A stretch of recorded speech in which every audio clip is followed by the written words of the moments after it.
Hey, what's going on, guys? It's Corey from Lion Dads. I got a good video for you guys today. We're going to be going over self-care, why it's important, even for us men, us dads, and actually why it's probably the most important form of care. But before we get into that, I want you guys to go to www.lion-dads.com. I got a link down in the description. Get your free PDF on how to get started losing weight using an animal-based low-carb diet. It's got everything you need in there to get started fixing your diet, getting on a low-carb animal-based diet. It's a free PDF, so got a shopping list in there, everything you need to get started and start losing weight right now, today, getting yourself back in shape, physically healthy. So www.lion-dads.com, hit the link and get going on that. All right, so I wanted to do this video today because I've been thinking a lot about this subject, and I think I've touched on it a little bit lately, but it's something that I think a lot of guys put themselves on the back burner. When you start having a family, you have a wife, you have kids, the whole shebang. A lot of us will kind of not prioritize our own well-being. Basically, is what I want to talk about. So how do we kind of do that? How do we get back in the mindset of how to balance our whole life out to where we're able to take care of our responsibilities, we're able to take care of our families, we're able to take care of our professional, career and everything, while also making sure that, we'll live in a fulfilling, happy life as well. Because at the end of the day, you're human and you deserve that too, right? The people in your family, they're important, obviously. They're the most important people in the world to you, and their health and safety and happiness and comfort and everything is your priority number one.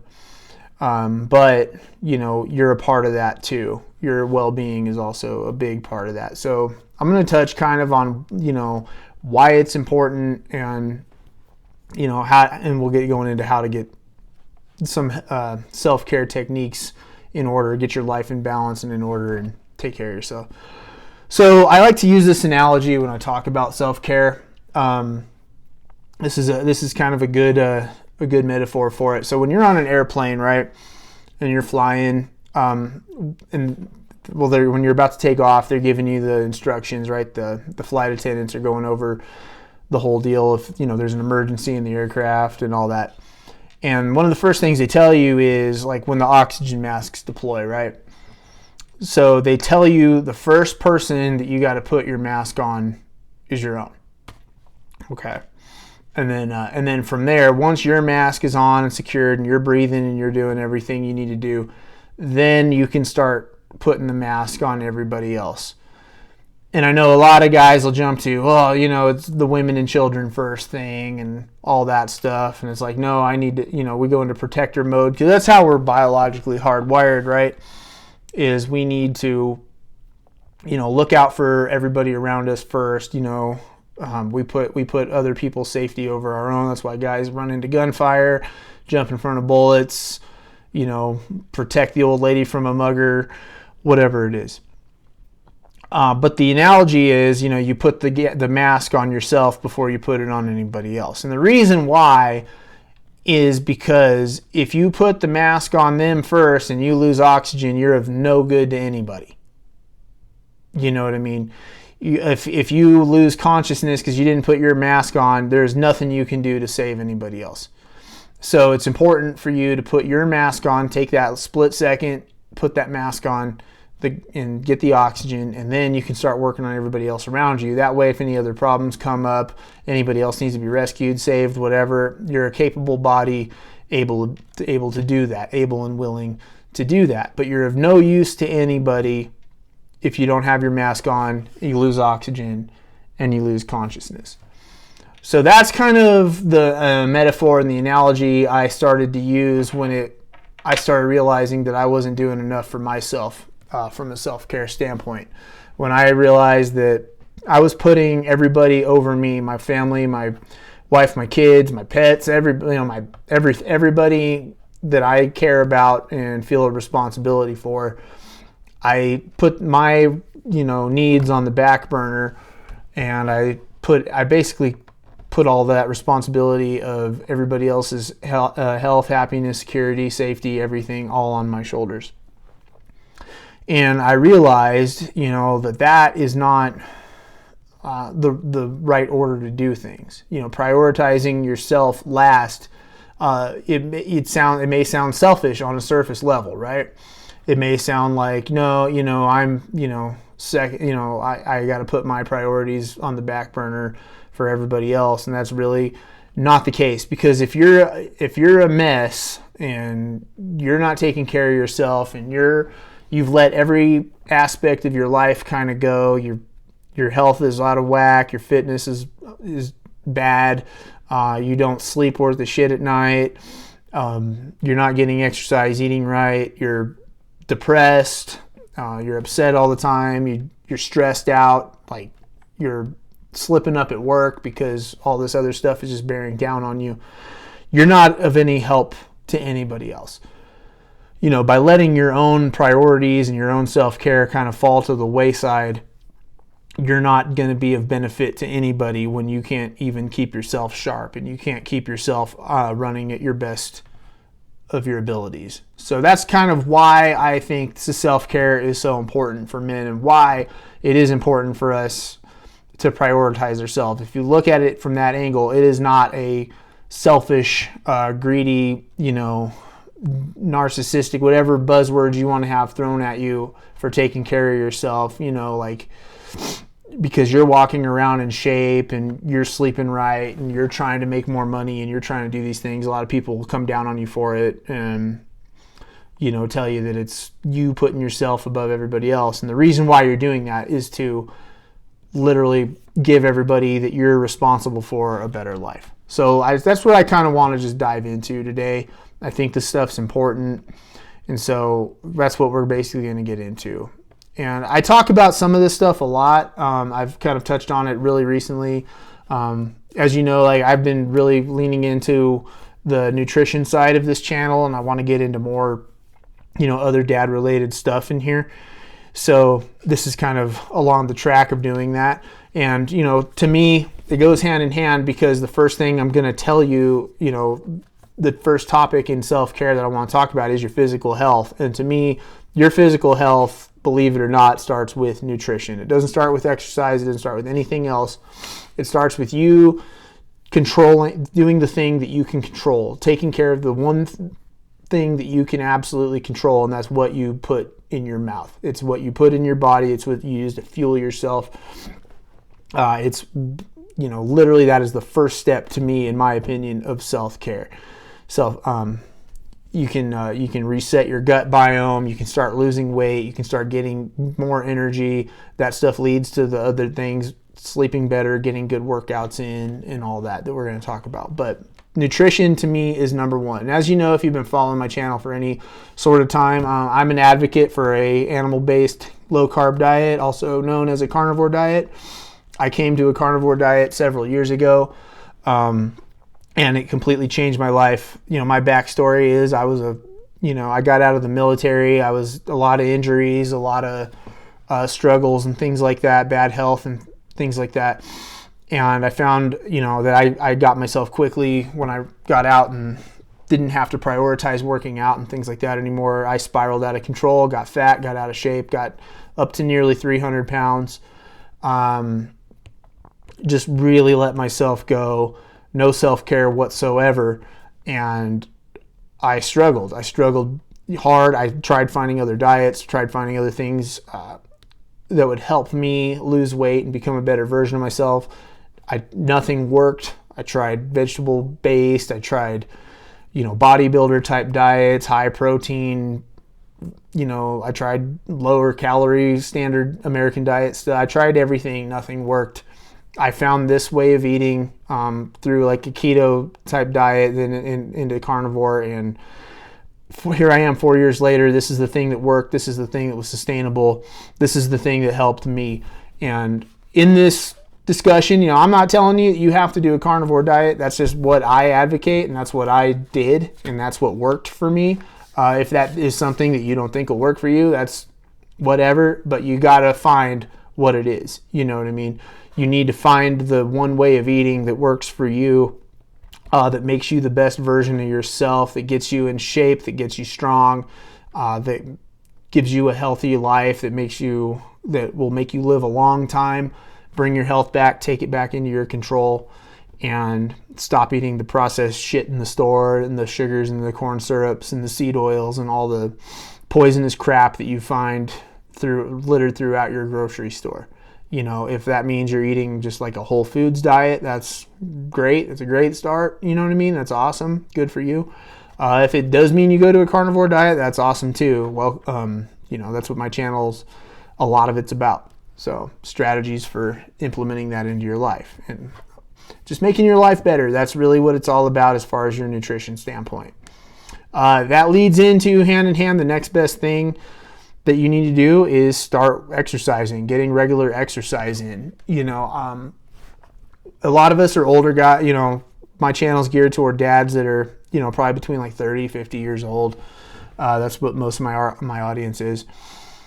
And, you know, a lot of us have let the working outside of our lives kind of fall to the wayside as we pursue careers and family life and balance and everything. A lot of us will stop.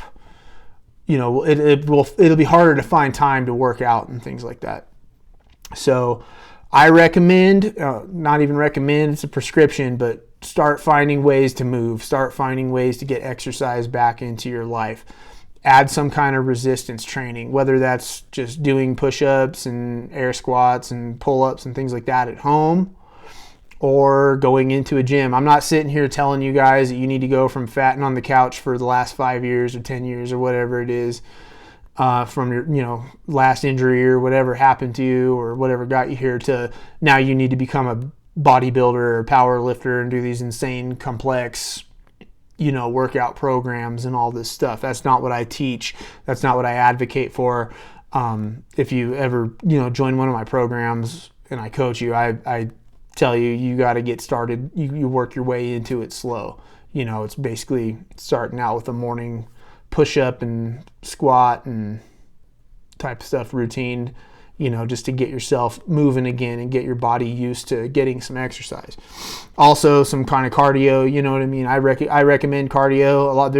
I know there's some influencers and people who say you don't need cardio. I think getting out and finding a cardio activity that you like and that you enjoy and that you can do makes it more sustainable in the long term. I don't think you need to go grind out 3 miles on a treadmill every day or every other day or whatever it is and start training for marathons and shit if that's not what you like to do. You know, like me, my big thing the cardio that I enjoy the most is swimming. So I've invested in that. I found ways to, you know, put that back in my life, and that's what I do because I can't always go out and walk year round. It's cold out and stuff. So if I went into, you know, I'm going to walk every day and I don't have a treadmill or anything like that, then it's going to be hard for me to keep up with my cardio because I'm not going to go out and, you know, -5 degree temperature, -10 here in Colorado and go for long walks in the freezing cold. You know what I mean? So just finding different things you can do. If you like swimming, find an indoor pool or invest in a, you know, swim spa or something like that if you got the means to do that. If you're into jogging, you know, get a treadmill or join a gym with lots of treadmills, or, you know, whether you can run stairs or in your house. That's something I've done in the past. Or just find some kind of cardiovascular, even if it's punching a bag or something like that. But get yourself a habit of getting in a routine of implementing exercise into your life. I think it's an absolutely crucial, you know, thing that will benefit you in the long term and have you lead a healthier overall, longer life. And, you know, these things go without saying. I mean, this stuff should be, you know, in my opinion, common sense, but I know so many of us, you know, a big part of it is excuse making. We make excuses. I don't have time. I don't have energy, things like that. Another thing these will kind of lead into, but something I want you guys to focus on, and I just did a whole video on it. That was, I think my last video was on the benefit of, you know, a good night's sleep, a good sleep schedule, a good sleep routine, making sure that you're getting good quality sleep. That's something that needs to be a non-negotiable in your life. You need to, you know, if your sleep is bad, you need to fix these two other things in your life. And find a way to get yourself good sleep. Your nutrition will help with that. I think getting a good exercise routine will help with that, as long as you're not going and exercising right before you're supposed to be going to bed and eating big meals before you go to bed and things like that. That's not the way to do it. But you need to be always searching for a way. If your sleep is bad and it's a problem in your life, that is something that you need to prioritize fixing, and you need to prioritize fixing it right now. Stop putting it off. Go out and start getting your sleep fixed. I'm a huge advocate for good night's sleep, and I think that all those things together will just, if you fix those three things, you'd be shocked at how much better you'll feel, not just from a health standpoint, a mental standpoint, and all the other dominoes in your life will start falling. All the other things in your life will start falling into place. You'll notice if you start getting your physical health, get that right. Another thing that the second kind of topic that I want to talk to you guys about as far as self-care is just kind of, it goes into like emotional well-being, but like what I emphasize is like mindfulness. You need to always be analyzing the way you're feeling, why you're feeling the way you're feeling, and kind of, make adjustments in your life from there. Kind of find the things that are dragging you down a little bit, and finding a way to either make those things better or cut them out of your life completely. One of the most freeing things that I think a lot of you guys can come to as a decision is just an understanding is that everything that is wrong in your life is your fault. That's a mindset that I have. Even if on a surface level it seems like something isn't my fault that's gone wrong. And there are circumstances that come up in your life that, may be out of your control, that are not great. But, what led you to that point? I can always go back and pinpoint something when something goes wrong that led to that point, that led to that thing in my life going wrong. And if I had made a decision differently, a while ago, this wouldn't have happened. So I got to learn from my mistakes. I've got to learn how to move forward. I've got to learn how to fix the problems. And once you take on this mindset, and once you start learning how to take the accountability for all the things in your life, you have no idea what a freeing moment in your life that is. Because you have the freedom to accept that responsibility and take that accountability. And now you have the freedom to you understand the only person who is going to fix this is me. And it should set you down a path to fixing the problems in your life, because they're your fault and they're your responsibility to fix. So that's the mindset I always take on for everything. I try to go far as, not making excuses for anything. Just, okay, this is wrong, fix it and move on. And that's basically what I have to do. I try to look everything logically and practically and just try to solve my problems. Instead of sitting there and be like, well, man, the government sucks and, the cost of food is way too high, and it's, God, now what am I going to do?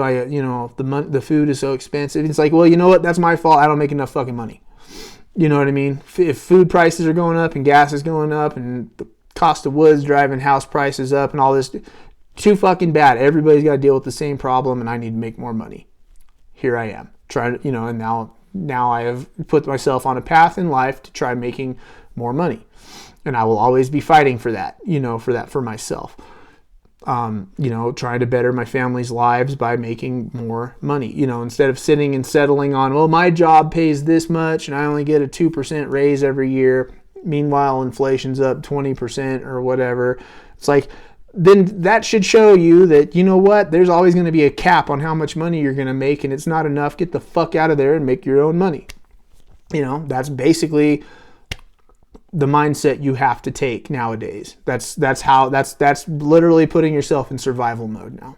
So that's something to think about that I want to leave you guys out. And you can do exercises for mindfulness. Just take time to yourself, and you guys need to be making time to yourself to sit and think and go over things in your life, and always be analytical and always be coming up with solutions to your problems and trying things. And if they don't work, readjust, move on, try something else, but always be trying to think about the negatives in your life and how, not just dwelling on them. I'm not sitting here dwell on them and sulk about them.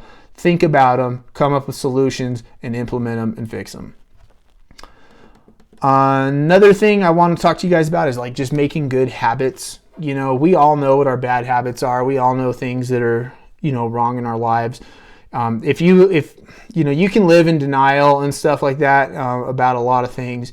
I know, like, every time that I've had a bad habit, and even though I outwardly told people I didn't, I knew it was a problem.